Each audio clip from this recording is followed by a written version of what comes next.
Diperkuat para pemain Peparnas, cabang olahraga panahan NPCI Kabupaten Bogor siap wujudkan prestasi di Peparda Jabar 2022 di Bekasi. Hal ini dikatakan langsung Nur Cahyo Nugroho, head coach panahan. Ia menjelaskan saat ini ada 12 atlet yang terus memantapkan diri di pelatihan cabang. 5 diantaranya adalah ex-atlet Peparnas. Tentunya ini menjadi tolak ukur penting bagi tim panahan umum bisa menghitung capaian prestasinya. Sementara berbicara pembinaan, para atlet tetap berlatih meski kondisi saat hujan. Cabang olahraga panahan kerap menyesuaikan kondisi cuaca.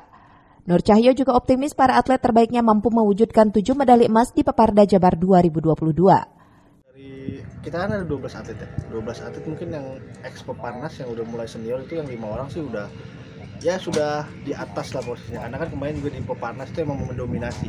Untuk yang baru 7 atlet ini kalau bisa dibilang prospek dari Januari kita melaksanakan pra-pelancap, terus Agustus kita sudah mulai masuk pelancap sih udah mulai sudah mulai di atas posisinya gitu. Untuk masalah skor, terus kondisi fisik segala macam sudah siap tempur lah kita.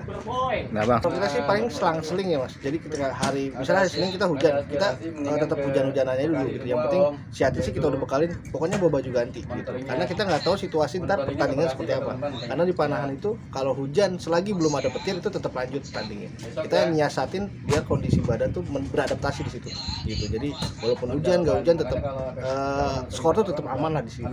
berapa emas bang buat di Peparda? Kita target itu kemarin tuh kita 7 medali gitu dari 12 nomor yang kita pertandingin. Dari Pakansari, Kabupaten Bogor, Cevi Suryadi melaporkan.